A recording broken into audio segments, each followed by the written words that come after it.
Bonus Conversations on the Coast again this week brings us the eminent historian Robert Cowley to talk about a book he's edited called What Ifs of American History. Last week, you attentive listeners will remember, we were talking about an essay that focused on the lost orders in the Civil War, and we didn't quite get to the ultimate consequence that McPherson, the author, saw if the orders hadn't been lost and the Rebs had gone on to win. The ultimate situation would have been this. Lincoln would have had to make a speech, and part of it would have been, I accept an armistice with the insurgents, and the United States no longer exists as one nation indivisible. So that's the kind of, great historical writing we're talking about. And this week we want to consider an article written by Antony Beevor. Antony Beevor. He's British. A preeminent British military historian. And the title of his essay is If Eisenhower Had Gone to Berlin, which he didn't do. He got stuck out there on one of the rivers going into on the Berlin. Elbe River. On the Elbe River.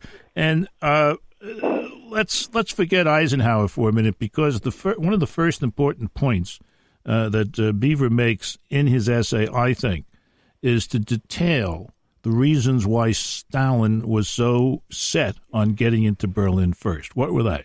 Well, it's quite sensational stuff. Is that Stalin knew that there were great supplies of uranium stashed in Berlin, and he had no uranium. He knew about the building of the atomic bomb, but the Soviets didn't then have the uranium they needed to make a bomb.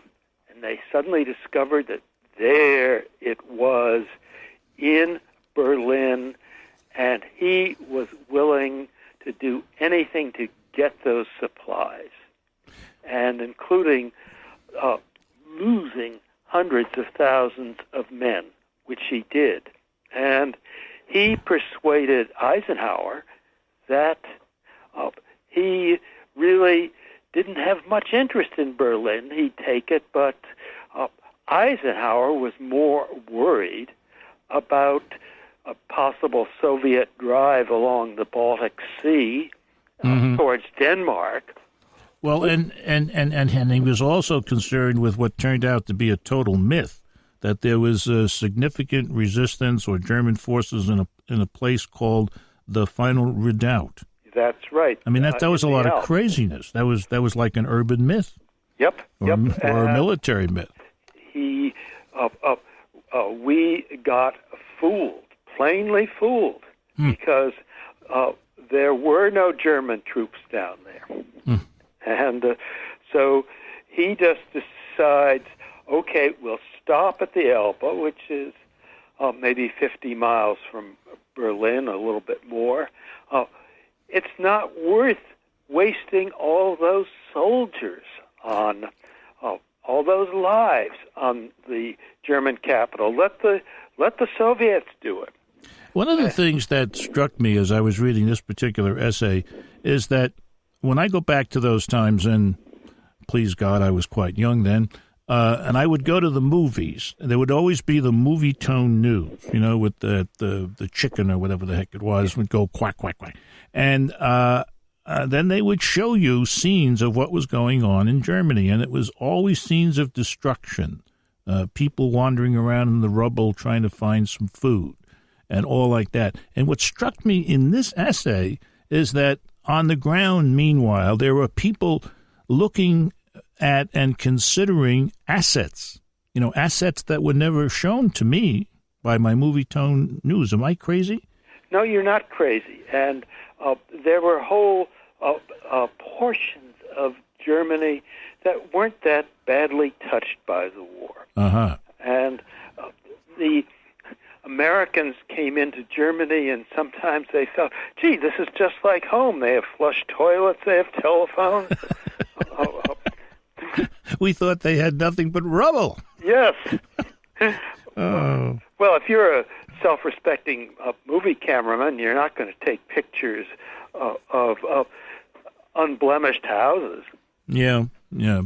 Well, the downside of this essay is that I think the way I read it is that the fact that he got it, or that if he hadn't gotten in there, if Stalin hadn't gotten in there and hadn't gotten the uranium, he still would have eventually had the bomb. Yes, he would have. And also, if Eisenhower had sent troops to Berlin, Stalin was absolutely ready to create an incident. Soviet planes would have bombed American troops. Artillery would have shelled them. And after it was all done, well, wait a minute. Would have apologized. Lest we have an overtime incident, we've got to say that's it for today's bonus Conversations on the Coast. Now you can find this program on iTunes, SoundCloud, and all your favorite digital outlets. Follow the show on Twitter at Jim Foster COC and email jimfostercoc@gmail.com.